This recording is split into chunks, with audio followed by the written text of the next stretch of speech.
Which, since you're in the VFW, I take it you were in a foreign war, so which Vietnam? Navy Vietnam, and you, sir, were? Berlin, Desert Storm, Enduring Freedom.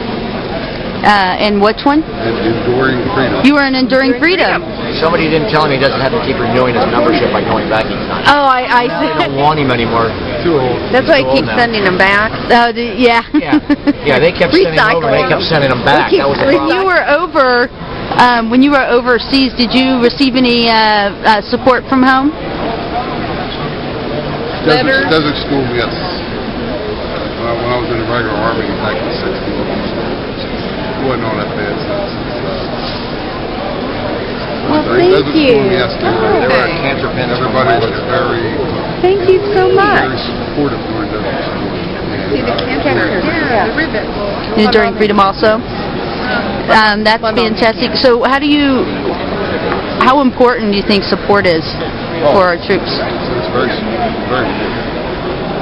You know, it helps you continue on because they just say, well, you know, these people want to go over here. They feel I'm doing something for them.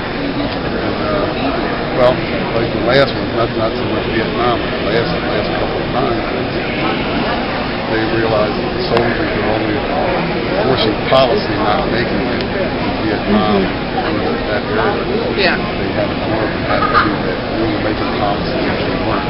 Mm-hmm. Again, just support. Yeah, we got spit out like an Air Force. Called 30 names. Got going to be a baby coming up. Yeah. Okay. After that, I said, you might want to watch or you can call names. Some of these guys might not be all that friendly when they come back. Yeah. That's true. Yeah. We flew back with a guy. I was in the Philippines with him. He was made had to babysit for a couple minutes so he could use the bathroom, and he was 8 hours out of combat. He came back, got a shower, got new clothes that weren't even his. They just gave him new clothes, and he was on a helicopter headed back to the States. He had no decompression time I was whatsoever. going to say, he had no... So he didn't run into him. This guy would have just probably torn him apart. Yeah. Not even been thinking. Just out of reflex.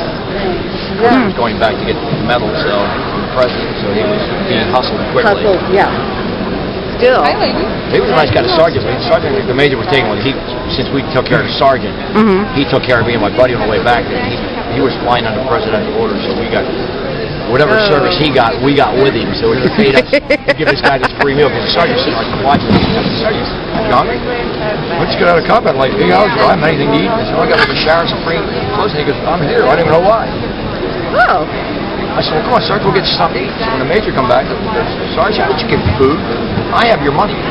These two sailors bought me something. So he goes, well, why don't you buy him something? I said, okay, the first time we flew in here, there was 24 of us, and we didn't have a quarter among us. And they searched us because nobody flies in without money. Cookies in a room, and they just empty our pockets out. Now, they got a quarter in change. We left on payday. Oh, yeah. Not have money. Before they got paid. Yeah, payday was payday was the next day. The Army payday was that day. Navy payday was the next day. So we flew out the day before. We were actually in the air when we flew out. We hit Anchorage and pulled all our money to get a beer piece and a tip, which was about $30, which was all we had. Well, it was at that time it was $1 beer. Yeah, but we only had $30. So we got 24 beers and she got a $6 tip. And she was happy with it. And we got one beer and got on a plane for 18 hours. Wow. But you're talking about support. That's the kind of stuff, you know, we remember how we got treated. We're not letting them be treated the way we were treated. Yeah. Like I told them, I was in an American Legion there. I asked anybody been in service? And I raised my hand. I was in the Navy. You've been warring in the Navy. I said 67, 73. Oh, you qualified for the American Legion. I said, well, I was in Vietnam. The guy goes, well, then we don't want you. Oh, that's wrong. Turned around and walked away from me. Took his application away. That's wrong. That's wrong, yeah. That's what we have to stop. That's what we don't want happening now. But that was the attitude. Yeah, it was. We were the pariah of Yeah. service. Well, we completely understand. That's one of our things. We're not going to let that happen. Well, keep up the good work. Could I had the honor of shaking the hand of a hero. Thank you.